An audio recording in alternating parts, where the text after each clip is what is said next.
Live, live, live. How are you guys doing tonight? It's Bruce here, traveling with Bruce. Welcome to the 8 o'clock show for March the 2nd, 2020. Can you guys believe it's March? I cannot believe it's already March. Unbelievable. Welcome one, welcome all to TWB. Could make it. I hope you had a good weekend this past weekend.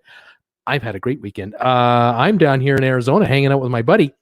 And I'm just having a wonderful time here in Buck, just outside of Phoenix, about to the west of Phoenix, Glendale, that area. Surprise, Peoria, all the different neighborhoods there are here in the Phoenix region. 40 of you are watching already. Thank you for coming by and catching up with me today. Lots going on in the cruise world. I mean, man, oh man, is there lots happening in the cruise world. I've been doing the best I can to keep you folks updated on what's been going on. Changes almost by the hour. And it's just from one piece of news to another. It just never ends.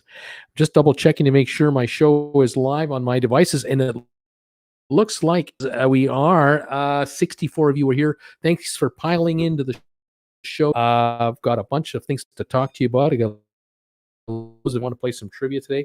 I've got some trivia going. It's working okay for you. You hear me okay? Thank you, everybody out there, for subscribing to this channel. This last month, February, record 300 subscribers for TWB in February, the shortest month of the year. Unbelievable. Previous record was 5,000 last year, but we've been sitting in the 1,000 to 2,000 a month range for subscribers. 53.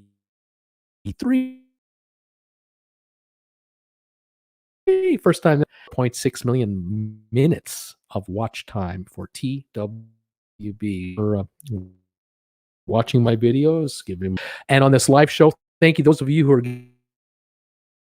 giving my video. Last week we had an all-time record. During the show, we were over 300 thumbs ups, and the show for 300 thumbs up, over 600 weeks live show. That I think is an altar. Boy, would I love to see 1,000 thumbs ups on a live show. That would be crazy. Your heart. You can throw this video, this line on rerun. These YouTube with your and YouTube start to more people, and it's wonderful. That's been happening lately, as I say, over a single month before. It's the first time. Many more will come. That would be just going on out there. I've got stories already saying. I just read another one. Just has made an announcement. They're going to divert some of their Caribbean ports of call, and I have not handed to Carnival. They kind of gauntlet here. They're kind of, I guess. Let me get the cameras a bit closer. And they're saying to their clientele, those who are booking on cruises, especially those on the Horizon cruise ship and a few others, we're not going to get caught in this little game of coming to a port of call with 4,000 plus passengers, 3,000 plus passengers, and then when we get there, you guys decide at the last minute because you think we have sick passengers when we say we don't. We're not playing that game anymore. So Jamaica, you're out of here. They're not going to Jamaica right now. Cayman Islands, you're out of here. We're not coming into your country either. We don't want to play this little game where we have to come into the place is called, or some of the other ports in Jamaica, and report to the harbor master and wait 4 hours for you guys to tell us whether or not, and then decide, you have fever. Sorry, the whole ship with 5,000 people can't come leave. They then head to their next port, Cayman Islands, after a sea day now, and Islands says no, you can't come in either, without any evidence that there's anything wrong with anyone on that ship. This happened last week to, what was the name of the ship, folks? Do you remember the ship I told you about that had this happen to them? MSC, the Maravilla. The Maravilla had 4,500 paying passengers, 1,500 plus crews. So that's 6,000 passengers. One crew member had a fever. They were down in their cabin, and they were not contagious. They just had a fever, and they couldn't go into Jamaica. They couldn't go into Grand Cayman. Then they were having trouble going to Cozumel. They finally were able to get into Cozumel. They spent the night there. They had all kinds of issues, all kinds of nonsense. Carnival's watching this and going, we're not playing this game. No way. We're under strict CDC regulations and protocols out of Florida. The Port of Miami, the Port of Fort Lauderdale, the port in Port Canaveral, they know what they're doing with regard to passenger health and safety.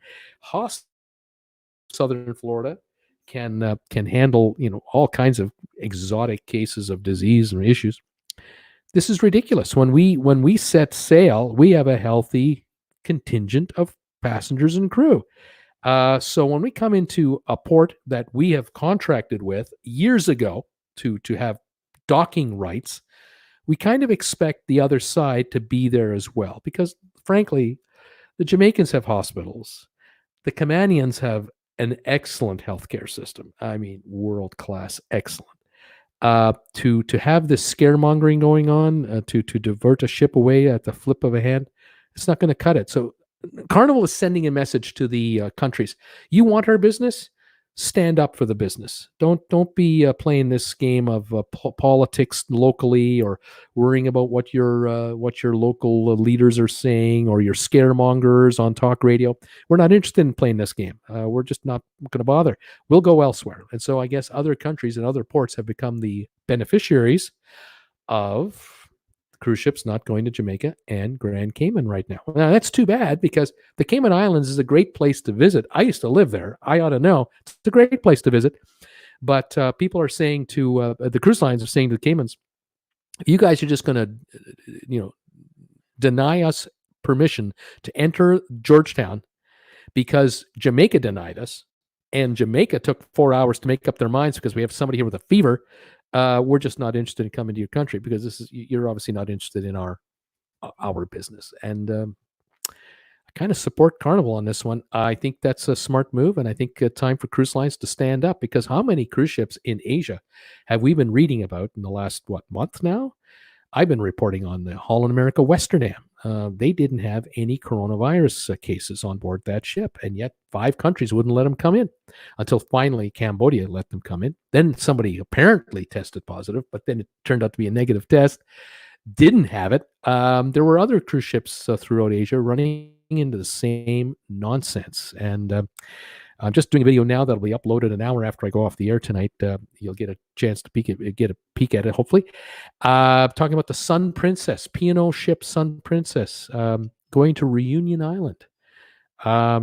There were people in the harbor at the dock rioting with riot police. Did not want the ship to come in. I mean, seriously, people throwing rocks, bottles, and setting fire to anything they could find to block vehicles in and out of that dock, so that this ship could not offload any passengers for an 8-hour layover. And the reason? The ship had been to Thailand 10 days ago for a 6-hour stop. There's no one on the ship that's ill. Everyone is fine. No one has got any problems whatsoever. It was a 46-day cruise that started 38 days ago in Australia from Perth. Made its way through to Thailand, then came over to India, Sri Lanka, Mozambique, or Madagascar, I guess I should say Madagascar, and now to Reunion Island. Well, Reunion Island, the 900,000 people, there are people on the island who are so panicked about the outside world bringing disease and destruction. They were at the port battling with riot police in full riot gear to stop the ship. The ship came in. Some of the passengers got on buses, and the buses were pelted with rocks and bottles on the main entrance. Other buses left the port through a secondary exit. Nobody was there, no issues. And the passengers who ended up in the downtown port city that they went to spent 5 hours on tours, and nobody cared. Like, oh, you're off a cruise ship. Well, that's great. That's nice. Because there's a few zealots out there, just a few who are so panicked that they're going to catch the plague of plagues. They'll stop at nothing to stop a ship with 2,000 passengers and 800 crew, whatever the number was. Absolutely ridiculous. Anyway, that ship is on its way back to Australia. No one injured, no one ill, and it'll be back in Perth in about 6 days.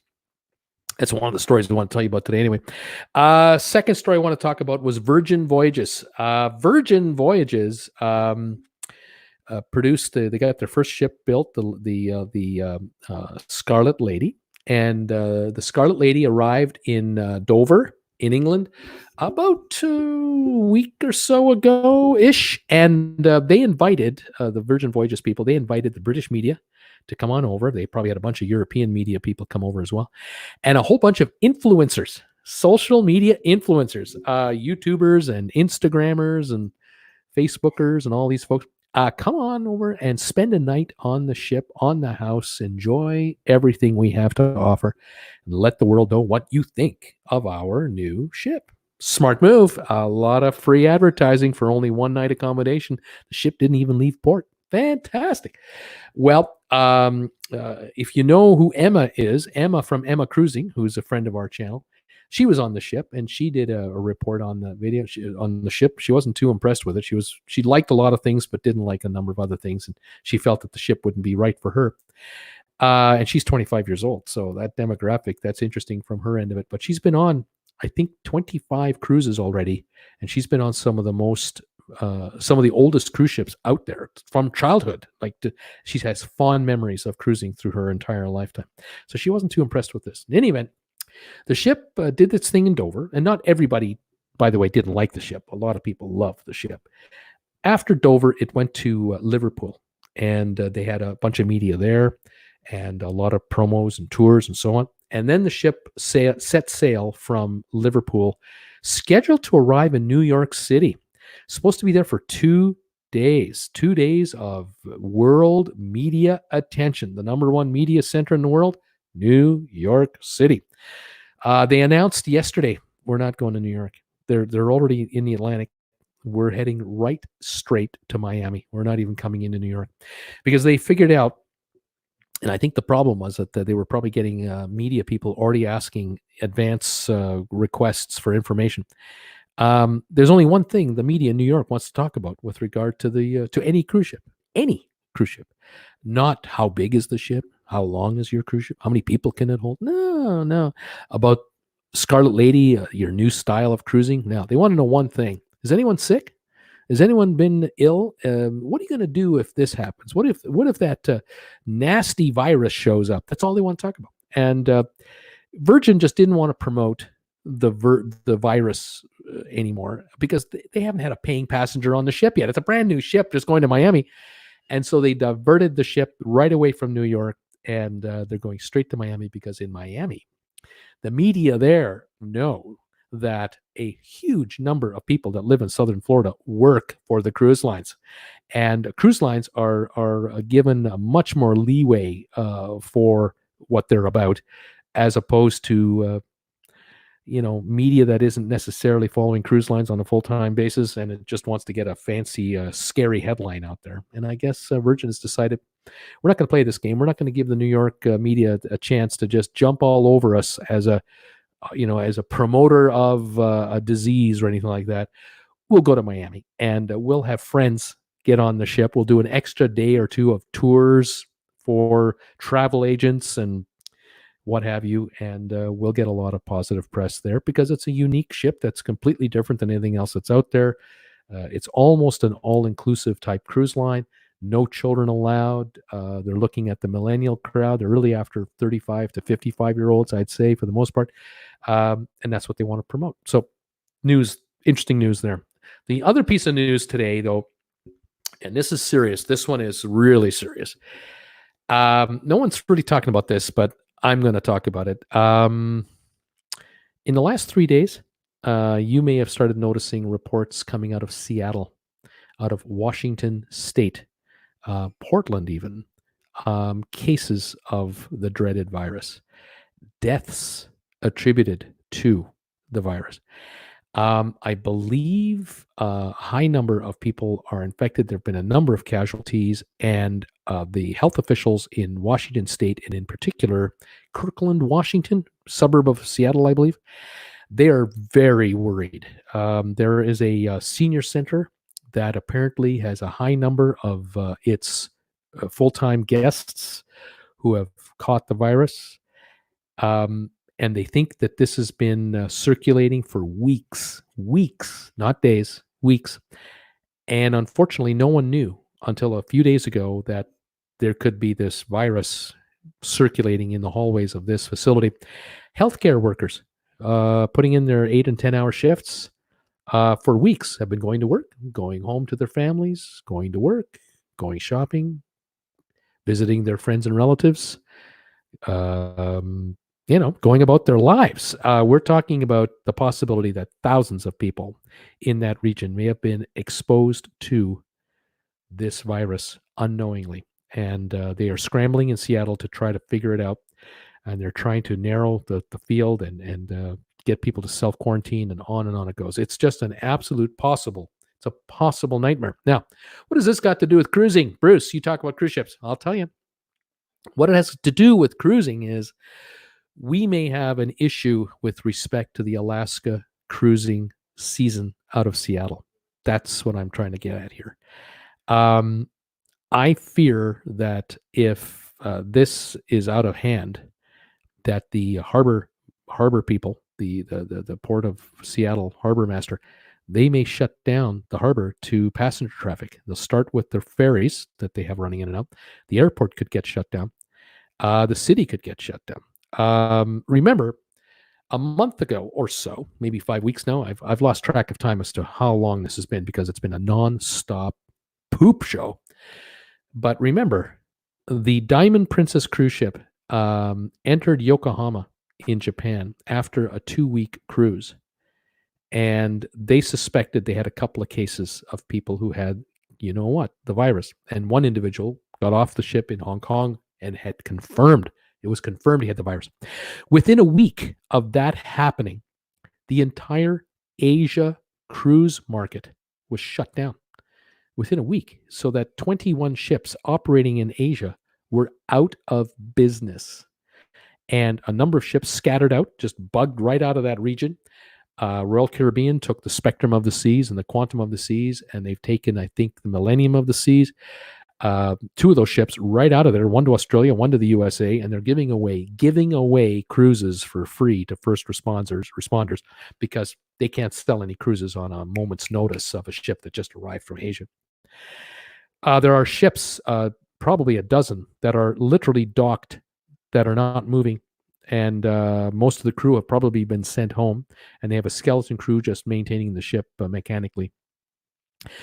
And cruise lines weren't sure, how long is this going to last? How long are we going to be out of business in Asia? Well, take a look at the airlines right now. We are hearing from major airlines from around the world who are saying they will not offer non-stop flight services into Hong Kong, Shanghai, Beijing, and many, many other cities till the end of April. This is the 2nd of March. We're talking the end of April. So if there are no planes coming in or coming out with passengers, how can you take a cruise? And that means that all of these cruise ships are idle out of Asia. Now, a number of them were going to be redeployed anyway to other regions, depending on the time of the year, right? So by, say, March and mainly into April, some of these ships were heading to Alaska to do Alaska cruising. Some of these ships would go to Australia. Some were going to Europe. But of the 21, I bet you 8 were full-time Asia sailing ships. They're out of business right now. Now back to Seattle. We have about 4 years ago, 800,000 passengers were using Seattle's harbor for Alaska cruising. This year, Seattle was looking to set a new record at 1.1 to 1.2 million. Last summer, the City Fathers and the Port of Seattle approved funding for a new terminal in Seattle that was going to run $340 million in total to construct. Cruise lines were lined up to sponsor it. They're talking about 1.6 to 1.8 million passengers total capacity for Seattle going forward, a few years from now, maybe next year, year after. So this is a huge, huge deal. If Seattle is possibly going to be shut down because of this mess that they found themselves in, we could have dozens and dozens of cruises get canceled in April, May, and June already. Now, you can go to Seattle, you can go to Alaska out of Vancouver, British Columbia, just north of there, and there are a few cruises that are going to end and start in Victoria, British Columbia. But Vancouver, British Columbia, which is barely 80 miles away, they have got cases there that have arrived through their international airport, because Vancouver, British Columbia has a serious airport there for international arrivals.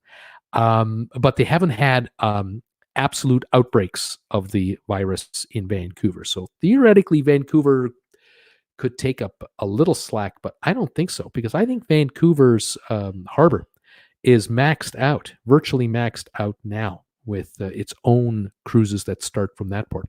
Victoria's been trying to build business, but then Victoria this past fall, on the one hand, the good news was more cruise lines would like to come to Victoria, and then the city council enacted policies to literally poo-poo that idea and send cruise ships away because, well, they pollute the air.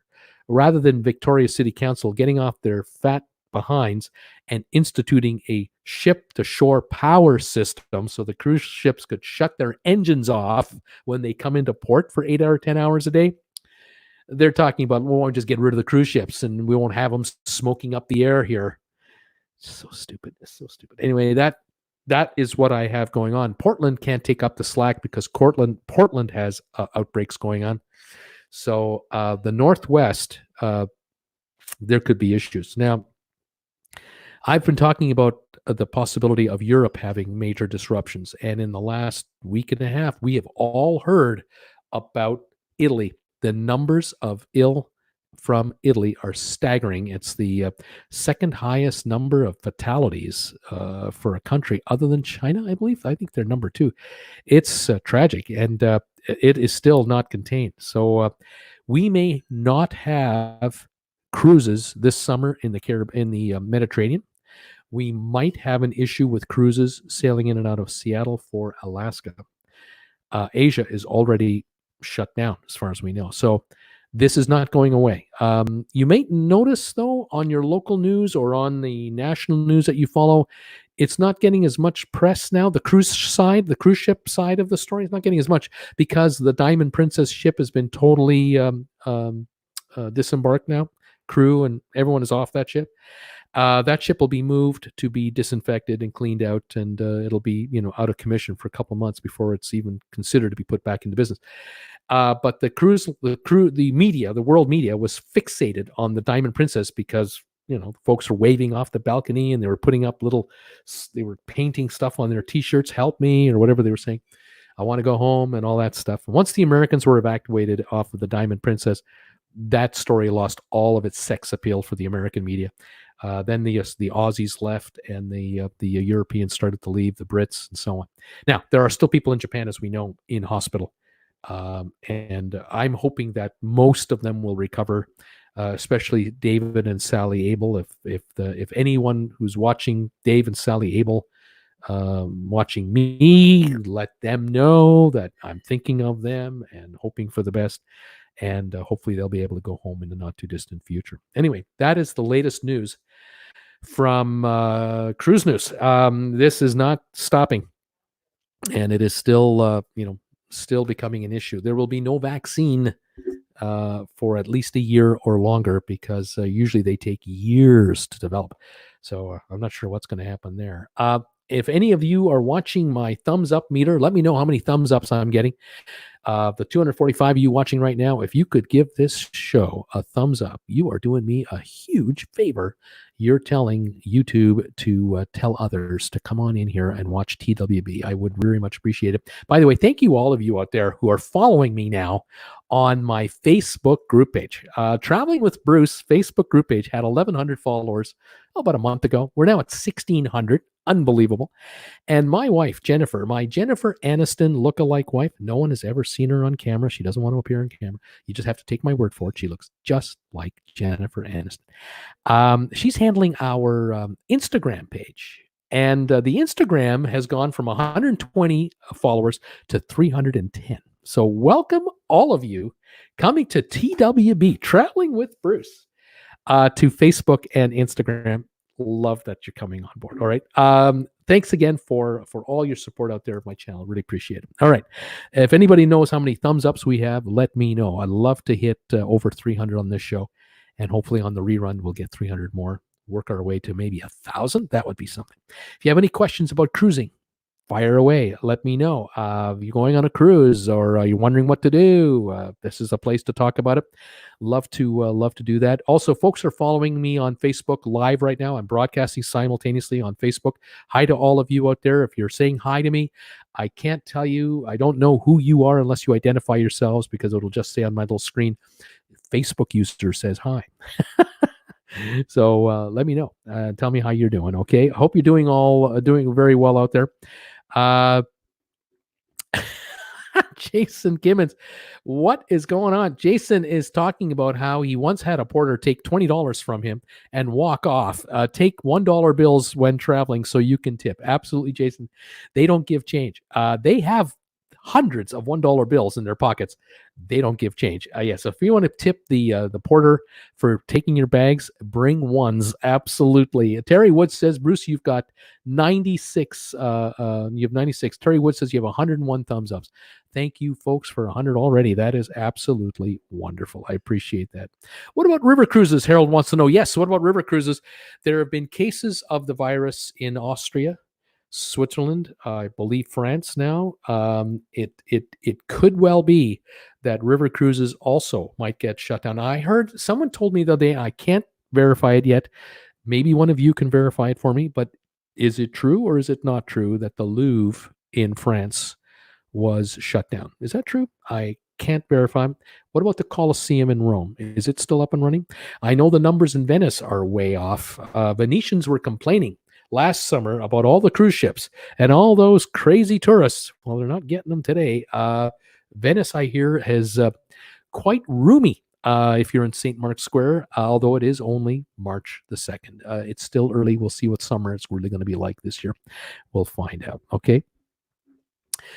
True, France. Someone says, Bruce, true. I also heard it was closed, says Megan Frost. Thank you for that. As I say, I hadn't heard for sure, but I don't cover the Louvre. I don't do museum news as part of my following.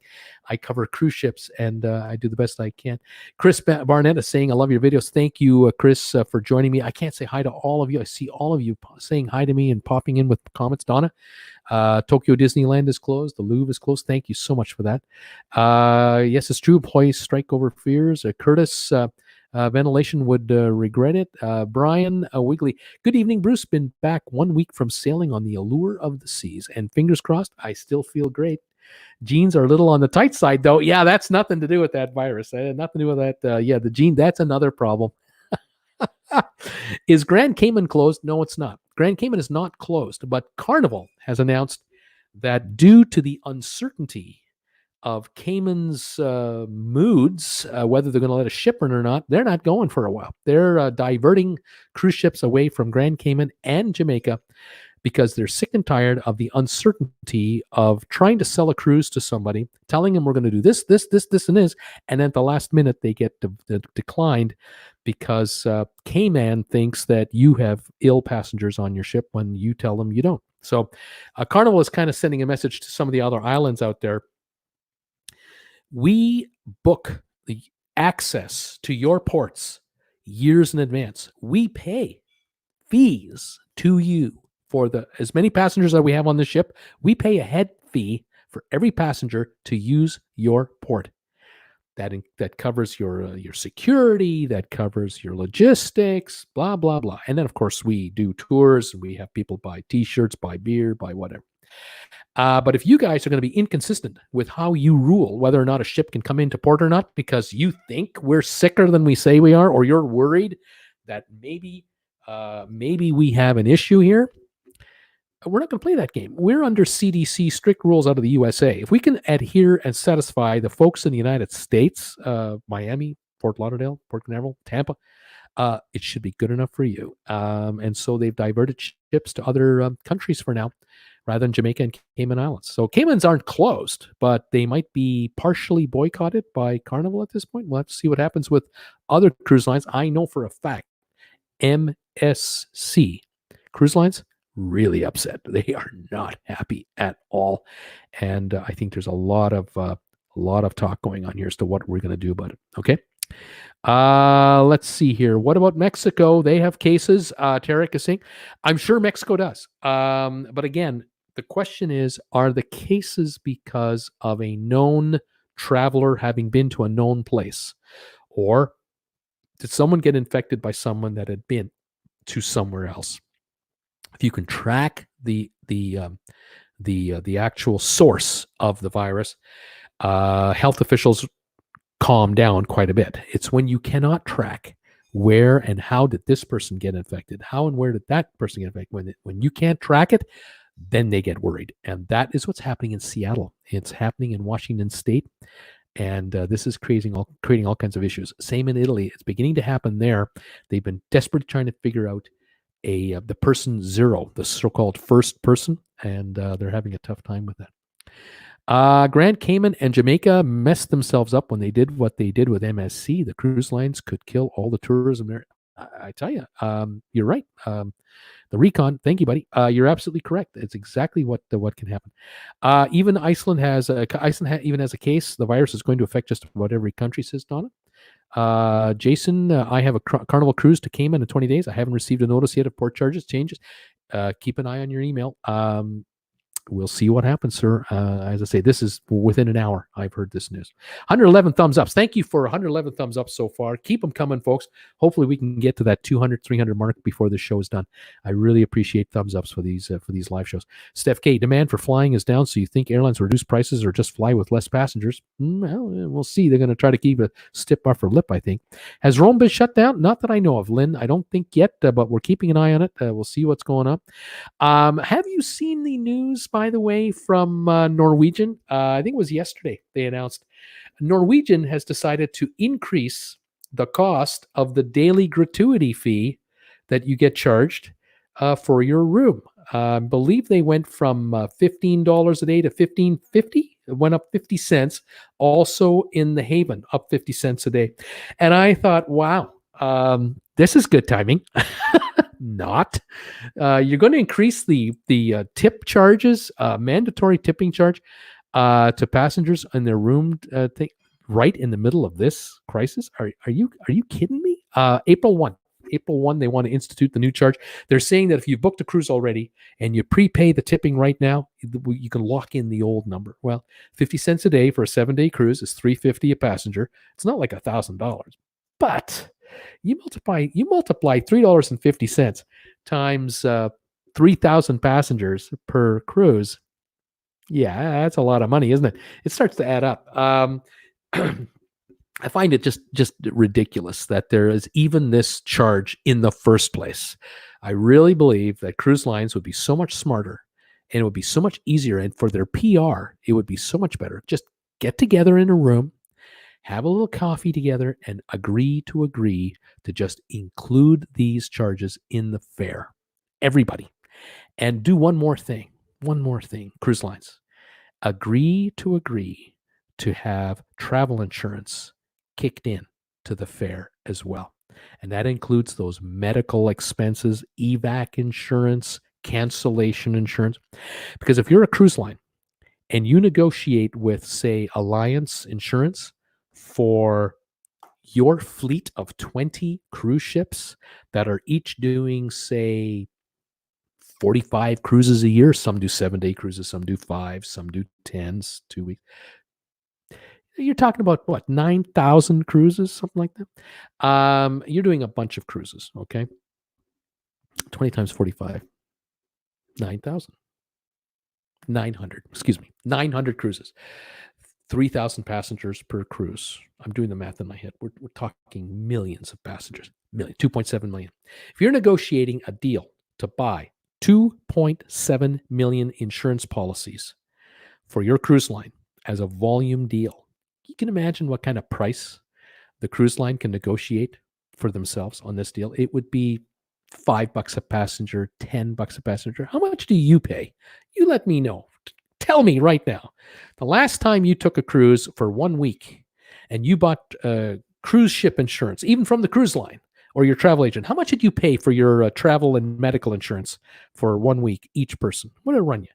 I bet you that Norwegian, Carnival, and the Royal Caribbean, they could buy travel medical insurance max $20. $20 a passenger. Build it into the fare. It's automatic. And then promote it. Brag about it, because every cruise line will have it. And all of a sudden, you take the pressure off of us to find our own insurance through our own provider. We can just have this coverage, and all the details are spelled out in the contract. And you can even offer us a silver upgrade or a gold upgrade package on top of the base package. But the basic package should at least include visits to the ship's doctor down below. I would think that if you had a policy where even if you had to visit the ship's doctor on board the ship, you'd have people that would avoid between $100 and $3,000 bills that they're incurring right now on board cruise ships. It's huge. It's absolutely huge. And to pay $20 extra for a cruise, and it's built in anyway, so you really can't tell how much it is. I think that's a great idea.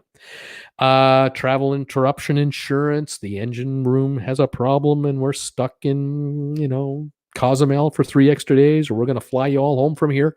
You're all covered. You're all covered. It would make so much sense. I really wish the cruise lines would get their act together and act like a organization that really cares for their passengers. They say they do. They promise they do. But how many times have I made videos, and how many times have you seen videos out there of people stranded at the dock because the doctor deemed that you are no longer fit to cruise? You're not healthy enough to continue on this cruise. You have to get off the ship right here, wherever here is, and you have to go to a local hospital. Good luck with that. You got to figure out your way home. Good luck with that. Or we're at sea and you have an appendicitis attack, or you have a heart attack or whatever, and they send a chopper to come and get you. And it might be free because it's a U.S. Coast Guard. It might not be free. You might have a $10,000 evac bill. You might have a $100,000 evac bill. You tell me what it is. Some cruise that turned out to be.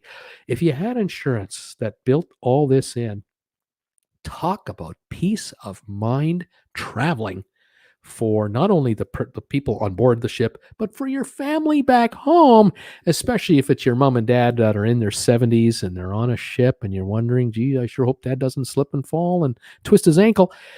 Wouldn't that be lovely to know? Rather than having to shop around to find your own insurance out there, it really is. To me, it's so simple, but I don't know. What can I say? What can I tell you? That insurance would be smart. I agree. The Racona is saying to me the average travel insurance for 7 days has been like $100 through aftermarket insurance for us. I can tell you right now, $40 to $50 of that is commissions payable to the agencies promoting it. It doesn't even give you the insurance. Cindy, my insurance through Hall America was $19, but my additional insurance was $475. My 7-day cruise is in 20 days. Isn't that something? That's unbelievable. Rose, you have to really read the policy to know what's covered. I agree. And I will say this. If the cruise lines all got together and they went to the insurance companies and said, as a group, we're going to buy insurance for all 30 million of our passengers. 30 million policies are now, that's what we're shopping for. We don't want to have any of these nickel dime deductibles. We don't want to have like you get a $20,000 coverage, but you got to pay the first 5. That is crap. It's zero payable, zero deductible.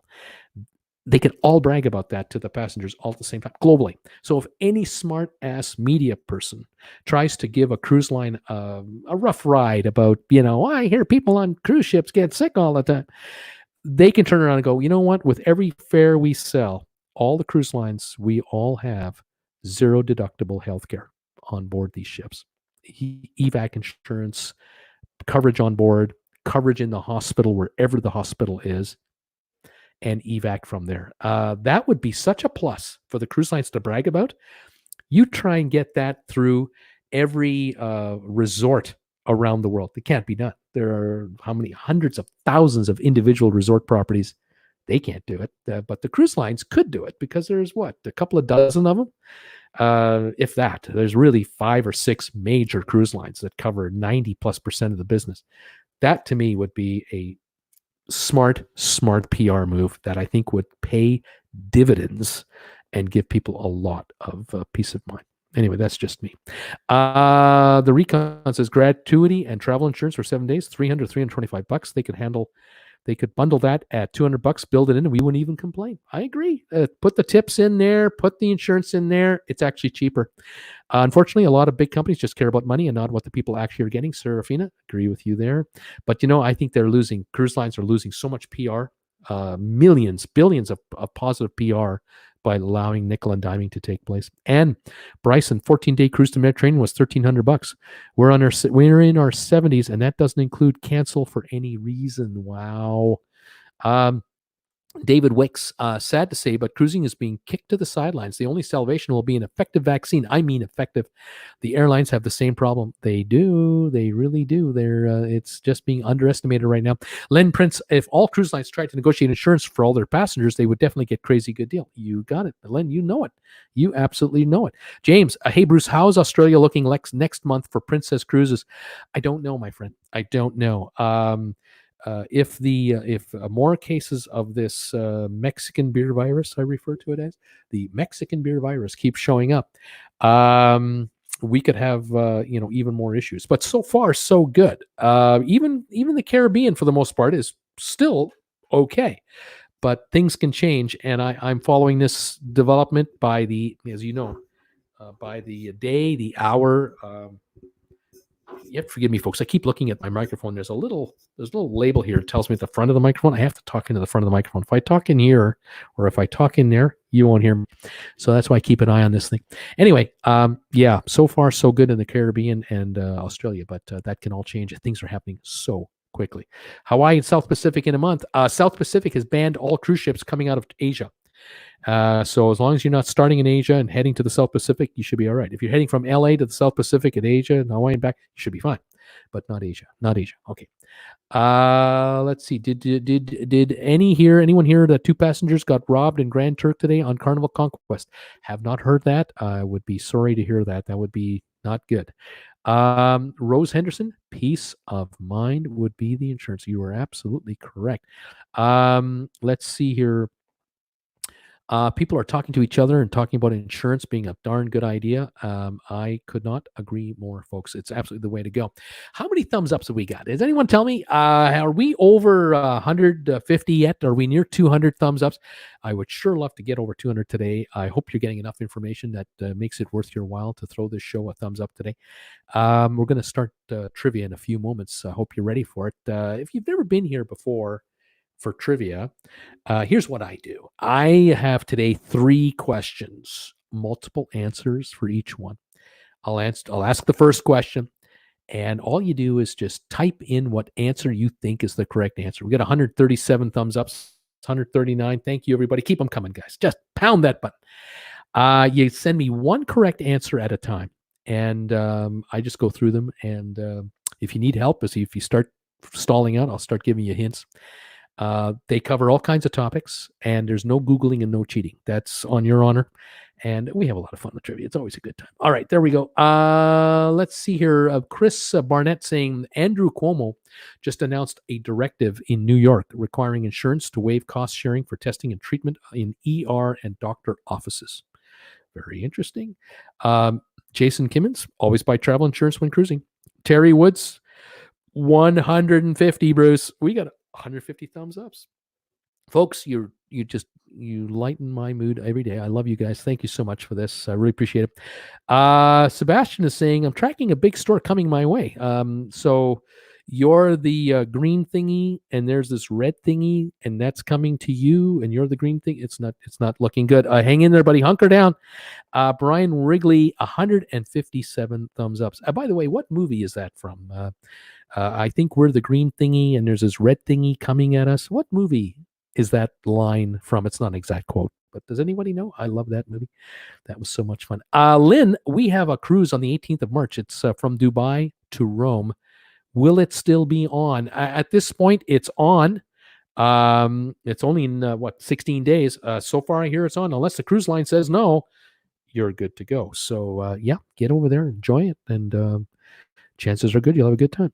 Tarek, what good is insurance? It won't let me cancel my cruise next month to Panama. Well, I'm talking about cruises going forward, not cruises you may have already booked. That's true.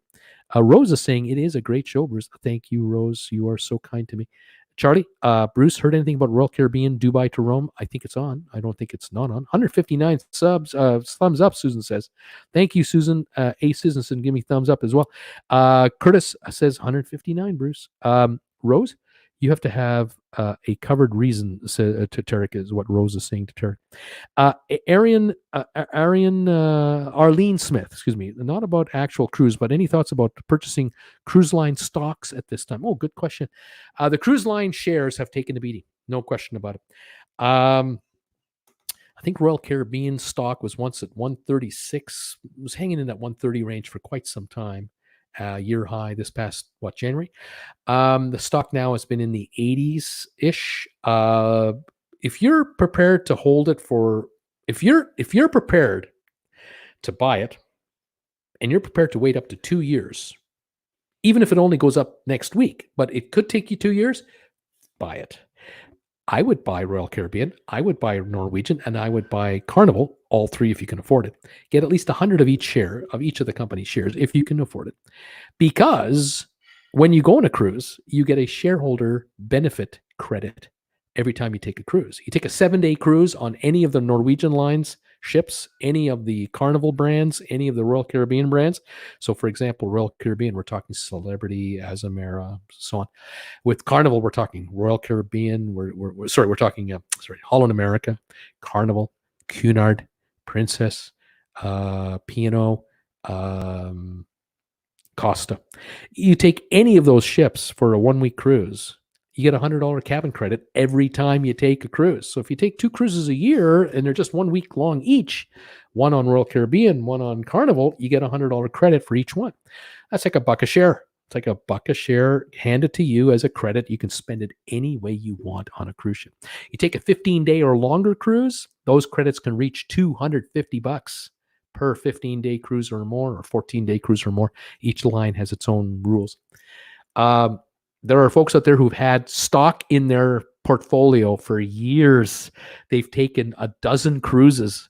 They've hauled in $2,000 in credits on a stock they bought for $40. They've got $2,000 in credits. It cost them $4,000 to buy the stock. They got $2,000 in credits. Now they're into the stock for $2,000 and it's still trading at $70 a share. So there you go. Long term, yeah, I would look at it. Long term. Let's see here. Coronavirus on Antarctica cruises. Wouldn't worry about it. For hot climate, I would not worry about it. I don't think this talk about, the virus goes away when we get warm. I don't think so. They've got the virus in Indonesia. It's 90 degrees in the Indonesia. People have it. So I don't know what this warm weather thing is all about. Terry Woods, Bruce, 170 thumbs up. Oh, that's awesome. Thank you so much. Let's see here. Coronavirus hits Texas Mall. Hazmat team has been called in. I did hear about that somebody had been in a mall and then they sent in a team to clean it up. Might be an overreaction, might not. Mike Hunt, I'm worried about my cruise to the Antarctica. I would just go. Just go. I don't think cruise lines offer cancellation for any reason. Can you confirm or deny this? That's true. I don't believe you can cancel for any reason within the 180 days or 120-day window. Once you get to be that close, only the cruise line can cancel for any reason, but not you. You may lose your deposit and or your full fare. Depends on the cruise line. Jason, MSC will be the only cruise line out of Tampa going to Bahamas starting in November. That's interesting. Very interesting, sir. And Paris Smith saying, hello, Bruce. Hello, Paris Smith. All right. Are you ready for some trivia? Let's do that. I've been pestering you for thumbs ups enough. Let's move to trivia now, and let's have some fun with that. Let me set up my my big-ass iPad, which is just off camera here. Got my big-ass iPad pencil right here. And let me get the trivia questions lined up and ready to roll.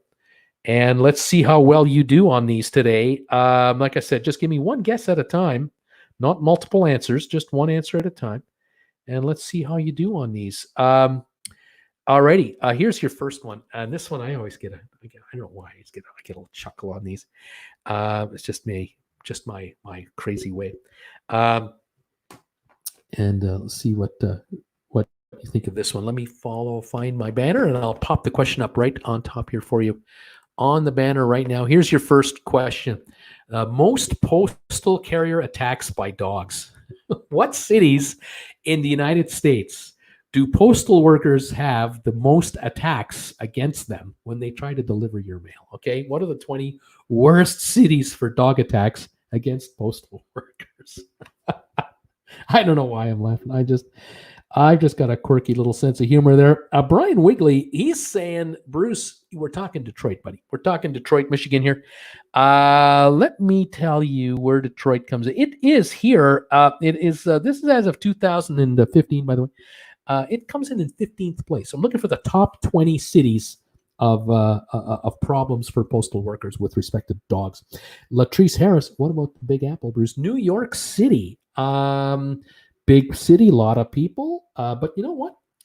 Not so many lawns in New York City. The yards aren't so big in New York. Nope, New York does not make the top 20 for complaints, believe it or not, as big as the city is. Rose had Detroit. Rebecca, San Jose, California. How about that, Bruce? San Jose, California. Let me see if San Jose comes in here. No, I don't see San Jose. Nope. Too many preppies. Maybe that group is long gone, isn't it? Preppies are from the 80s, right? I guess not enough dogs to bother workers in San Jose. Nita, Miami, Bruce, Miami, Florida. What about Miami? Let me take a look here for Miami. No, and Miami's not top 20 either. Okay, LA, Los Angeles, yeah, number one city, LA. A lot of homes with yards there, and so LA is number one for complaints by postal workers. Los Angeles, Norman had New York, Mike Hunt, LA, Jermaine had New York, Sebastian Shore is thinking Greensboro, North Carolina. No, not Greensboro. I guess not big enough a place. Not big enough a place. Not enough attacks. I guess.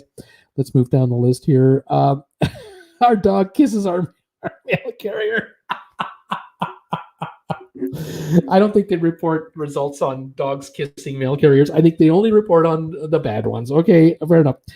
Ben H. Trent, Chicago, Illinois. Let's take the fourth highest city for dog attacks against postal workers. Folks, give me thumbs ups. I'm working hard here. Okay, Dilly, a.k.a. Dilbert Dilly, San Francisco. Did you drive or did you flew? San Francisco, California, you know what? It's not in the top 20. I think there's so many apartment dwellers, condo dwellers. Posties don't seem to have a problem in San Francisco, at least not compared to these other cities. Lawrence, Houston, Texas, buddy. Houston, Texas. Yeah, number 2 city. LA is number 1. Houston is number 2 for dog problems. Chicago, New York, LA, Detroit, LA. Jackson, NS. Where's NS? There's Jackson, Mississippi. But Jackson, nope, Jackson's not here. Sorry. LA, Miami, LA, New York, same cities again and again. Atlanta. Rose is wondering about Atlanta in Georgia. Nope, Atlanta is not a problem city for postal workers. Cleveland, Daniel McRae, he's saying, Bruce, it's got to be Cleveland. They got to be there. They are there. Number 9 city for postal worker complaints about dogs. Indianapolis from Jason. Yes, I think we got one here. Yeah, number 19. They just made the cut. Indianapolis, Indiana. Tampa. Scarafina is thinking the city of Tampa in Florida. Nope. Dogs seem to be well behaved in Florida. Raleigh, North Carolina for postal workers getting bitten. Nope. No Raleigh. No, not in top 20. I'm an old guy. No crew stocks for me. Just can't risk an infection. Boring, but I'm staying home, says Dave Wicks. No problem, Dave. What do we got here? Chicago, San Francisco, LA, Orlando. Jermaine is thinking Orlando, Florida. Nope, no problems in Orlando. Louisiana, that's a nice state. I need cities. Let's see here. Sacramento, California. Are there postal workers complaining? Yes, they are. Number 15, Sacramento, California, for problems with dogs. Atlanta. Memphis is another new one. Memphis, Tennessee. Is that Tennessee? Memphis? No, I don't have Memphis. Sorry, not in the top 20. Ohio, that's a state. I need cities. Nashville, Tennessee. Nashville, Tennessee. Nope. No problems with dogs in Nashville, at least not on this list. Okay. Minneapolis. Okay, here we go. Number 11 on the list is Minneapolis, Minnesota. Yep, you got another one. Oakland in California. Oakland. No. Oakland, surprisingly, is not in the top 20 for dog problems. Atlanta, we did. Dallas, Texas. Yes, Dallas. Number 5. Dallas, Texas. Who else? Looking for cities. Seattle. Sandy is wondering about Seattle in Washington State. Yep. Number 16, I think. Seattle. Yep, we got Seattle. Thank you. St. Louis, Missouri. Yes, number 8. St. Louis, Missouri. Memphis, we've done. Oakland, we've done. Houston, we've done. Phoenix, Arizona. For a dog problem? Yeah. Number 10, right down next to us here. Arizona, Phoenix. Okay. Cleveland, Ohio. Cleveland, Ohio. Have we not done Cleveland already? Yeah, we've done Cleveland. Number 9. All right. New York, we've done. Dogs in Australia. Jackson, Mississippi. We've tried that. Portland in Oregon. Yes, number 14 looks like Portland comes in at. Baltimore, Maryland. Yeah, number 18, if I haven't said it already. Atlanta, no. Winter Haven, Florida, no. Orlando, Melbourne, New Orleans. I think we've tried New Orleans. How many got left? We got 1, 2, 3, 4. We only have 5 cities left. We have the city right now that is home to the Super Bowl champions. We got that city. You know which one I'm talking about. Though we forget so quickly who won the Super Bowl lately. Boston just came in. Is Boston here? Nope, no problems in Boston. Tampa, no. Texas, that's a state. I need cities. Greensboro, I live here on 30 acres. Tulsa, Oklahoma. Nope, not dog problem there. Austin, Texas. Nope. Let's see. Westchester and Oakland we've tried. Neither of those. No. Atlanta. I just got a call from my son in from Ovation. They're cruising through the Sounds in New Zealand, and we were video chatting. Oh my, how beautiful it is down there. Isn't that great? Cindy, thank you for sharing that. It is gorgeous down there. It really is. Indianapolis, Portland, Anchorage, Saginaw. Hi, Rose, Saginaw. I have some really great viewers from Saginaw. Hello, special viewers in Saginaw, Michigan. Love you guys. Let me tell you what we have. We got San Diego, Denver, and Louisville, Kentucky. Let's see. We got some more here. Let's New Orleans, Minneapolis, Charlotte. Only thing that pops in my head is South Park and Cartman singing the song "In the Ghetto." Nashville, Toledo, Ohio, Salt Lake City, Baltimore. Let me take a look here. We have Long Beach, Kansas City, home of the Super Bowl champions, and Philadelphia. Those are your cities. I'm going to cut this one off right here, and we'll set up another one right away. So let me read to you the 20 cities where posties complain the most about dogs harassing them when they're delivering the mail. Number 1, Los Angeles, then followed by Houston, San Diego, Chicago, Dallas, Denver, Louisville, Kentucky, St. Louis, Cleveland, Phoenix, Minnesota, Philadelphia, Kansas City, Portland, Sacramento, Detroit, Seattle, Baltimore, Indianapolis, and Long Beach, California. Those are your top 20 dog problem cities for postal workers. Okay. All right, now I have done this quiz a long time ago, but I wanted to do it again because it's so much fun. So much fun. Here we go. Tell me the top selling toys from 1900 to 2005. The absolute most popular toys of all time, USA. If you're in Canada, you know these toys. If you're in Britain, you probably know these toys. If you're in any Western country, you probably know these toys. But tell me the most popular toys all time. I'll tell you when the decade they came out at. Ben H. Tran, Lego, buddy. Yes, sir. That's an international toy, of course. It's not just a toy for Americans only. I mean, that's an international toy. Lego. Lego came out. Let me find it here. Lego has been around, and I am looking here. Lego. For some reason, I'm having trouble finding it, but it is a toy that has been around quite some time, and I am trying to find where that is. And I'm sorry, I apologize for taking so long. But this gives you time to put some quizzes in here, some answers. Here we go. 1950s.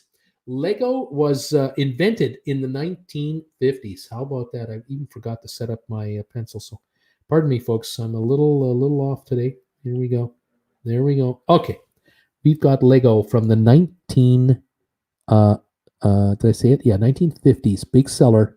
Lego. All right. Barbie, Rebecca Reimer. Yes, that is also a 1950s toy. 1959, I believe, for Barbie.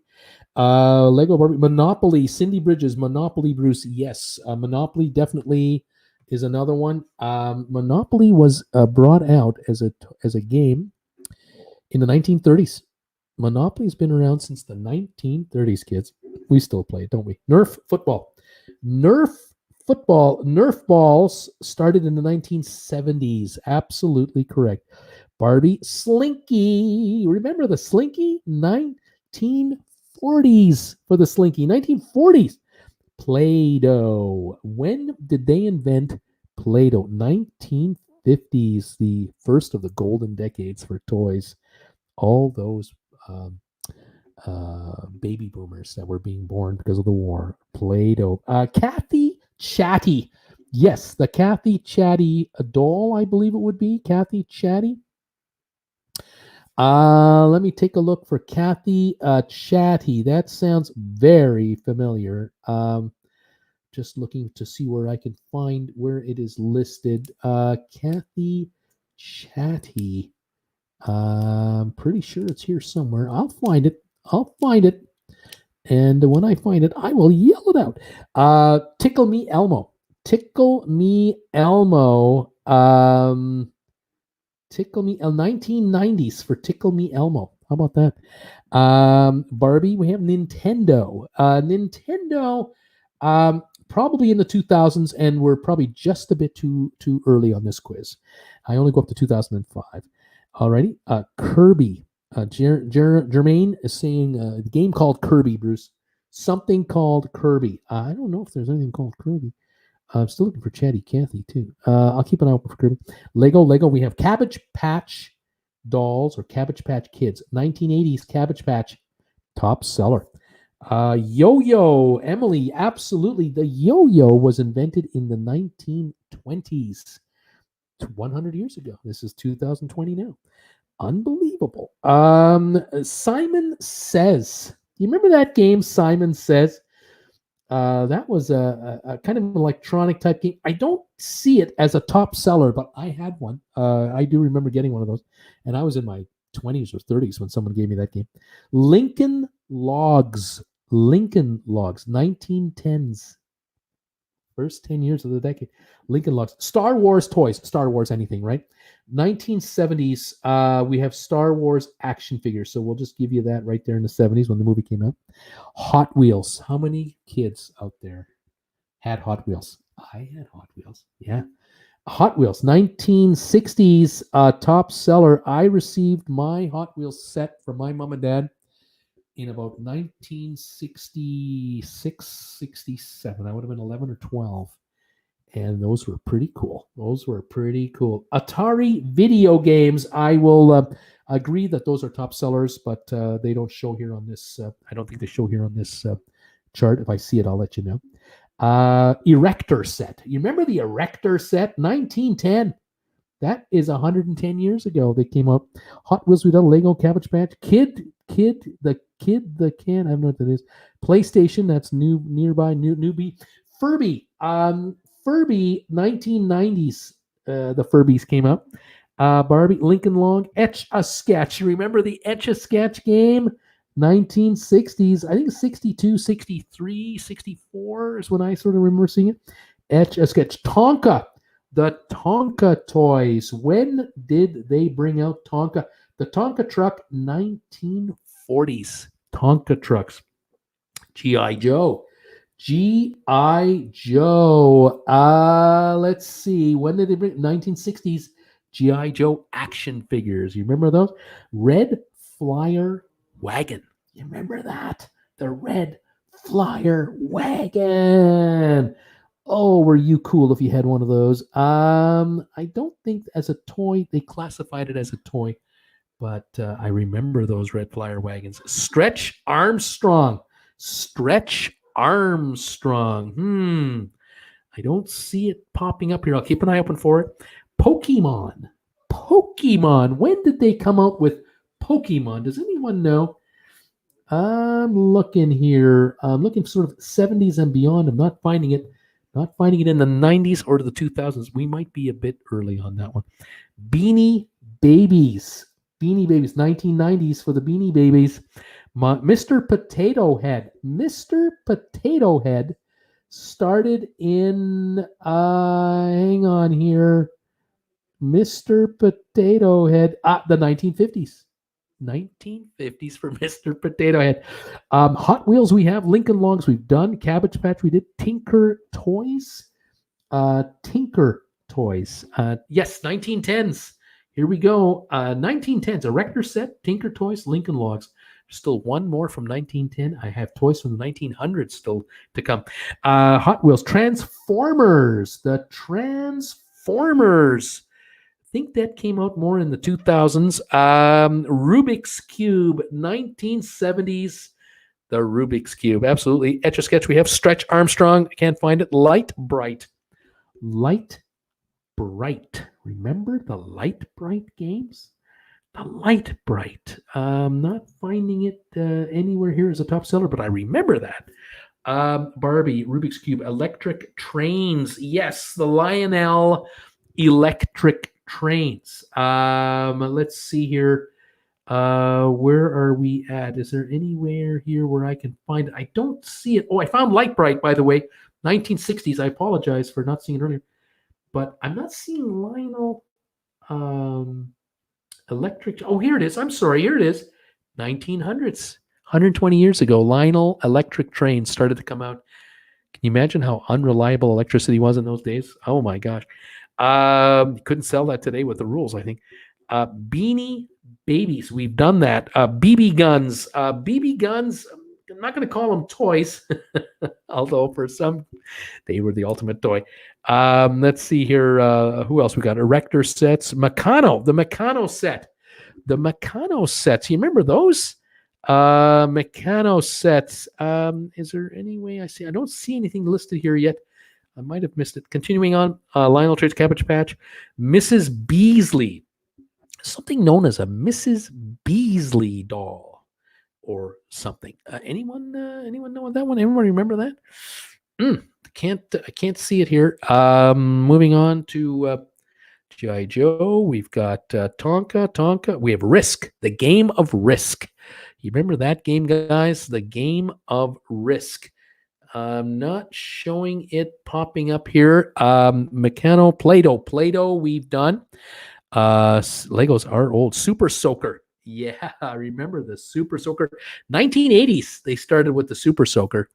What is that? Diggers? I don't know what that is. Mr. Potato Head, Hot Wheels, Rubik's Cubes, Frisbee. The Frisbee.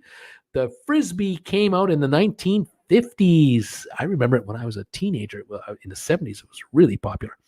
Radio Flyer. That would be, I believe, the wagon, wouldn't it? Radio Flyer. I don't see it here.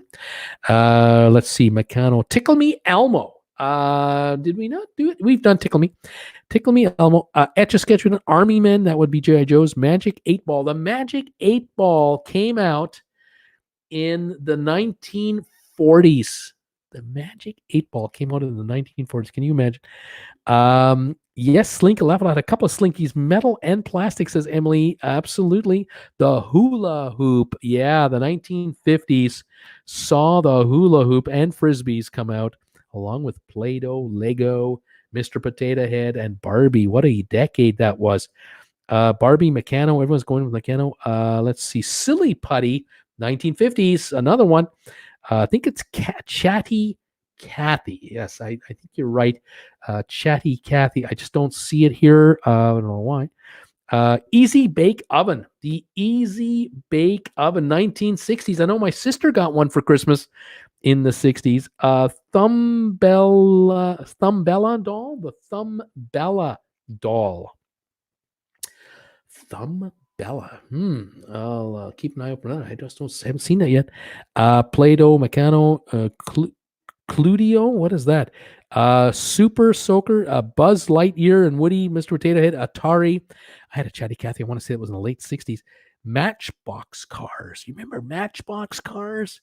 If you have an original, they're worth a fortune. 1950s, the Matchbox cars. There were dozens and dozens that came out over the years. Alf, the toy Alf, probably a talking elf doll, I suppose. Cludio, Meccano, Super Soaker, Etch-a-Sketch, Meccano, Gumby. You remember Gumby? Gumby, bringing back the memories, kids. Don't see Gumby here. Silly Putty. Silly Putty. I think we were with Play-Doh, but you know what? I don't see Silly Putty. I wonder if that. I keep thinking if we've seen it already or done already, but I don't see Silly Putty. Nope, I haven't got Silly Putty here. We've done Mr. Potato Head. Care Bears. Care Bears. Care Bears. Oh my goodness, the Care Bears. I don't see the Care Bears. I don't see them. Twister. There's a game. 1960s. Twister. That became kind of an adult game too, along with kids games. Uno. Yes. 1970s. Uno. That's another one. Who didn't have a Cabbage Patch Kid? Rubik's Operation game. Remember the game Operation? 1960s. Operation came out. You needed batteries to play that game, or you had to plug it in. Uno, Furby, Meccano, Matchbox, Raggedy Andy, and Raggedy Annie. The Raggedy dolls. And I'm not finding. Here we go. Raggedy Ann, 1910. Raggedy Ann doll. That's the last one from 1910. Tinker Toys. I've tried that 3 in a row. Let's see. Postman Pat, Sweet Nina, Big Wheel, Slinky and Yo-Yo, Teddy Ruxpin. Remember Teddy Ruxpin? That was a 1980s toy, I believe. 1980s. Teddy Ruxpin had like a short life. It was one of the first sort of computerized type of games. It lasted maybe 6-8 months, and then the company exploded and died. Teddy Ruxpin just couldn't continue. Let's see. My Little Pony. I've been looking for that. Can't find it. Exploring Kittens, Starbright, Meccano, Lightbright, Tinker Toys, Uno. Got most of these. I want to say the first NES came out in late 80s. Hubby and I got one shortly after we came back from Germany, and it was 1985. NES. Chris Barnett, Spirograph. You remember the Spirograph? That was a 60s or 70s, if I recall. But I don't have it here as a top-selling toy. It was certainly popular in Canada. It might have been popular in the UK, but I don't know about the USA. Shirley Temple doll. The Shirley Temple doll. Not showing it here as a top toy from this list anyway. Who else didn't have an Etch-a-Sketch, says Emily. I had a red metal flyer wagon, says Emily. Tracy had Uno, Pokemon, Candyland, Yahtzee. Who has Yahtzee? Anybody? Is it here? Yahtzee. Not finding it here. The 1950s. That's the last one from the 50s. We've got Yahtzee. Guess who? Dungeons and Dragons. 1970s. Excuse me. We got that one. Shoots and Ladders. Pardon me. Shoots and Ladders. Not showing Shoots and Ladders, but we have Dungeons and Dragons. Okay.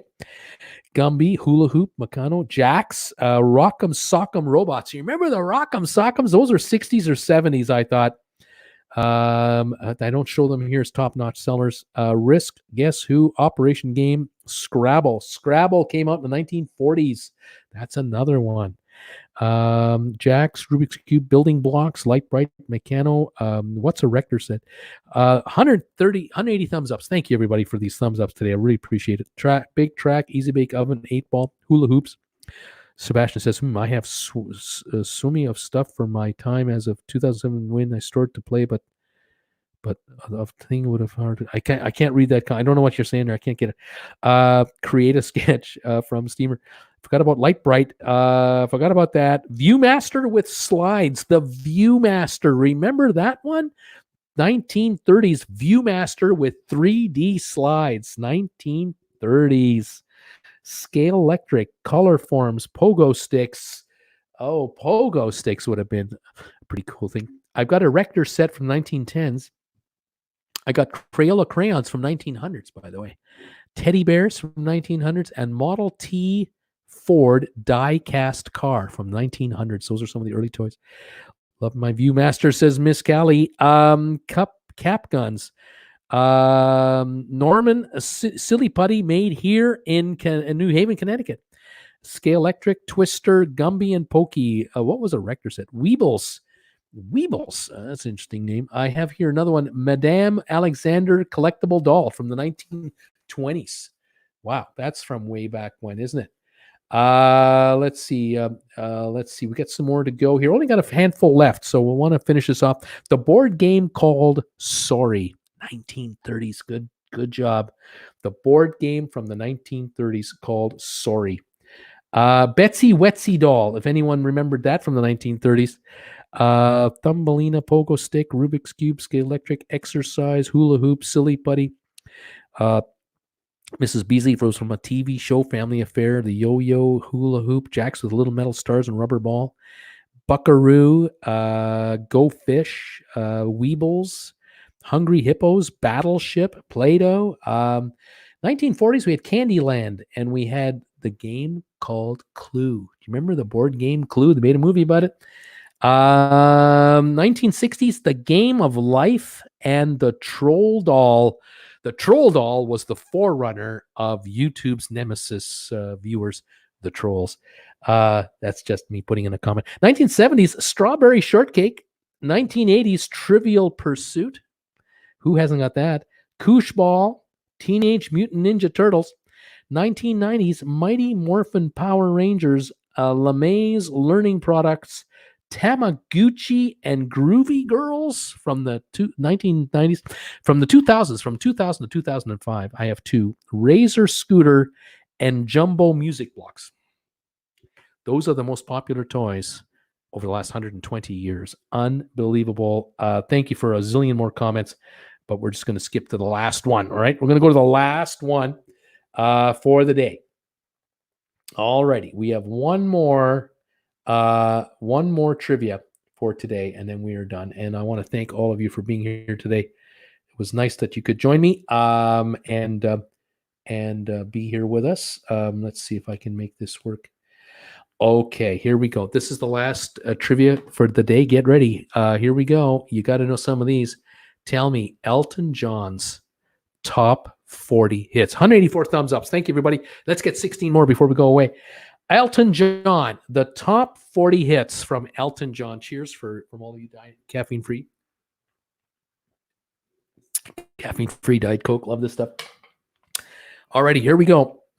Tell me the names of any of Elton John's top 40 hits, one at a time. Benny and the Jets. That's right. Benny and the Jets. I'm not going to sing that. Benny and the Jets. Absolutely. Here we go. 1974. It was a top 40 hit. Benny and the Jets. Rocket Man. Yes. 1972. Tiny Dancer. Let's see if it list here, it wasn't originally a hit. It just found an underground following of acceptance, but it was never a hit. I'm Still Standing. I like that song. I do like that song. I sing that sometimes when I'm having a tough day as a YouTuber. 1983, I'm Still Standing. Cradle in the Wind. Yes. Let me just see here. Cradle in the Wind. Where am I here? 1987. Cradle in the Wind. And Cradle in the Wind, the 1997 version as well. That's a twofer. Rocket Man, Yellow Brick Road. Yellow Brick Road. I don't know if that was a hit single. Oh, Goodbye, Yellow Brick Road. Yes, 1973. More hits from Elton. Philadelphia Freedom. Yes, 1975. Love that song. Cradle in the Wind. Your Song, the number one hit of his career, 1970, the first one. What do we got here? We've got Benny and the Jets. Benny and the Jets, 1974. I'm Still Standing, Yellow Brick Road, Rocket Man, Cradle in the Wind, Yellow Brick Road, Rocket Man, Don't Let the Sun Go Down on Me. That is correct. 1974. The One. The song is called The One. And I'm looking for a song with a very short title. 1992. The One.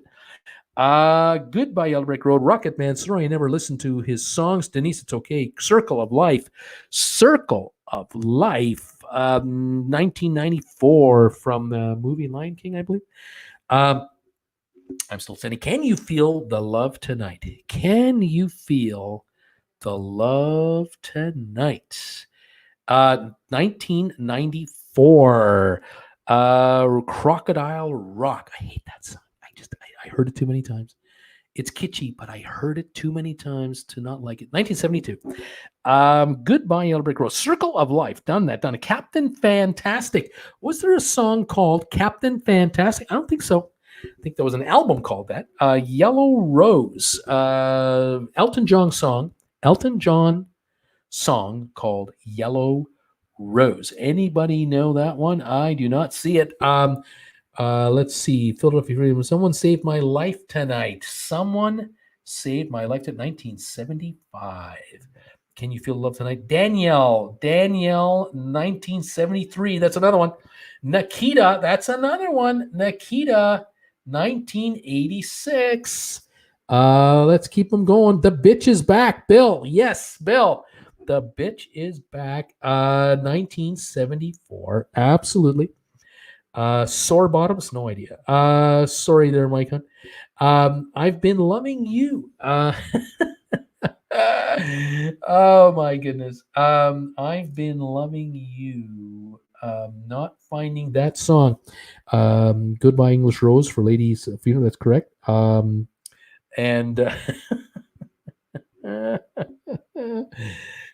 finding that. Okay, let's do this. We'll remove that. Okay. There we go. That's right. That's another good point. Circle of Life. We've done that. Let's see. Don't Go Breaking My Heart. Don't Go Breaking My Heart with Kiki D, I believe, 1976. Let's see. We're going to do this now. We're going to there we go. That person is no longer here anymore. Okay, Sad Songs. Sylvan, a song called Sad Songs. Sad Songs. Boy, yeah, isn't there a song something similar to that, very similar to that, Sad Song, something like that?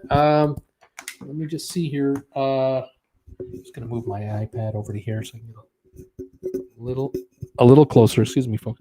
Sad Songs. Oh, yes. Sad Songs Say So Much, 1984. Thank you, Sylvan. Daniel, Your Song. We've done it. Circle of Life. Don't Go Breaking My Heart. We've done it. Crocodile Rock. We've done it. The Bitch is Back. We've done it. Pinball Wizard. Pinball Pinball Wizard. Something tells me that maybe it wasn't called that. Let me just think. Um, can't find it. Pinball Wizard. Certainly know this song, but I'm wondering if it's under another title, and that's why I can't find it. Pardon me for that. Blue Eyes. Blue Eyes. Here we go. 1982. Captain Fantastic and the Brown Dirt Cowboy. Little Genie.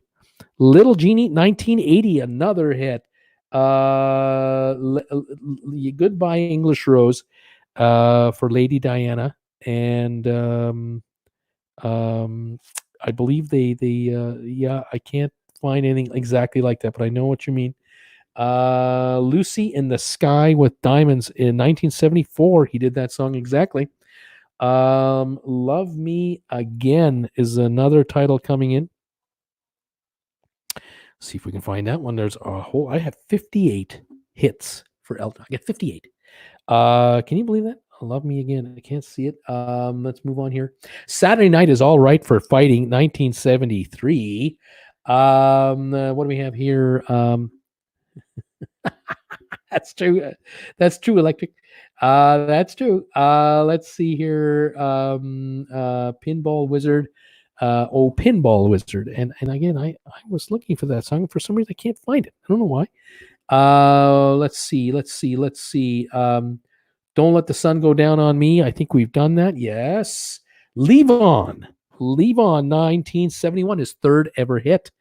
Sad Songs Say So Much. I think that's the one we did already. Yes, 1984. I guess that's why they call it the blues. That's right. I love that tune. 1983. The Retreat, a song called The Retreat. Never heard of it myself, so I don't know. I'll keep looking here. Pinball Wizards by The Who. That's true. Something About the Way You Look. Something About the Way You Look Tonight or something like that. I don't know if that's Elton John. I'm not finding it. And I remember seeing Elton John performing Pinball Wizard. I know it's from the Who's movie. Yes, he did that song. I just don't know if it was a top 40 release. It might have been a release on an album of his, but it may not have been released on a single. I'm still looking for a song from 1972. It's 2 words, Blank Cat. Anybody remember that one? Here's another one, 1975, Blank Girl. You remember that Elton John song? 1976, a hit was called Grow Some Blank, Blank, Blank, Blank. Grow Some what? What do we have here? Pinball Wizard was Ellen and Tommy. Gotta sign off. Bruce, for enjoying us tonight. Debbie, you take care. Thank you for being here. 106 thumbs ups. 106 still here. Thank you, guys. Here's a song that ended in the hardest word. What was the name of that song? Ended in the hardest word. Island Girl. That is correct. Island Girl, 1975. Honky Cat. That is correct. 1972. Honky Cat. I Feel Like Blank Blank. What's the name of that song? Bite Your Blank. Part-Time Blank. Mama Can't Blank Blank Blank. Victim of Blank. Sartorial Blank. Nobody Blank. I'm trying to give you hints here. What do we got? Sorry seems to be the hardest word. That is 1976. That is correct. Daniel, Pastime Lover or Part-Time Lover. There is a song called Part-Time Love, Part-Time Lover, but the song I'm looking for is called Part-Time Love. We'll take it. 1978. Thank you. I Feel Like Loving You is what someone is saying. No, I feel like blank, blank. It's not like loving you. Mama Can't Dance. No, Mama Can't Buy You Love. That's what that song is. Part-Time Lover. No, we've done that. Here's some more. Kiss the Blank. Who Wears Blank Blank. Wrap Her Blank. That's What Friends Blank Blank. Flames of Blank. I Don't Want to Go Blank Blank Blank Blank Blank. Let's see. Mama Can't Buy You Love. That's true. Mama Can't Buy You Love. That's right, you guys. 189 thumbs up. Thank you, Emily. I was way off, says Recovering Soul. I was way off. Club at the End blank blank blank. Don't Let the Sun blank blank blank blank. You ought to know what that one is. The last blank, simple blank. All right, here we go. That's what friends are for. That is correct. That's over 1985. That's what friends are for. Who wears short shorts? Who wears these shoes is the name of the song. Who wears these shoes? Some of these titles, I have no idea what these songs are, folks. I'm just hoping you know them. Don't Let the Sun Go Down on Me. That is correct. Don't Let the Sun Go Down on Me, 1991. He re-released it, I guess, and I missed it the first time. Grow Some Funk of Your Own, 1976. I Feel Like a Bullet, 1976. 1971, he released a song called Friends. It was a hit. Bite Your Lip, 1977. Ego, 1978. Victim of Love, 1979. Satirical Eloquence, 1980. Nobody Wins, 1981.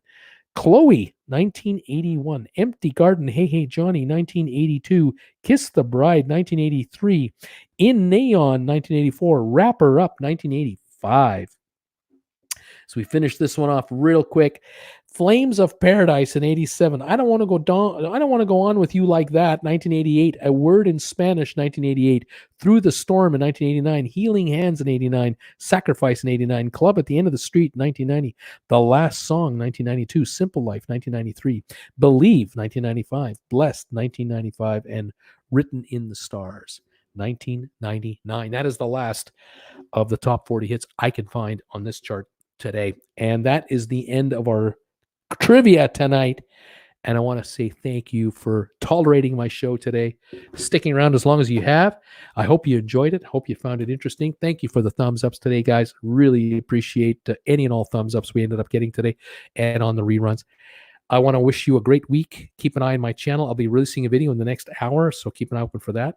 We'll talk to you again next Monday. Become a sponsor member, and you can join me at 7 o'clock Eastern Monday nights for the pregame show. We're on for an hour, and then we're on at 8 o'clock for the regular show with everybody.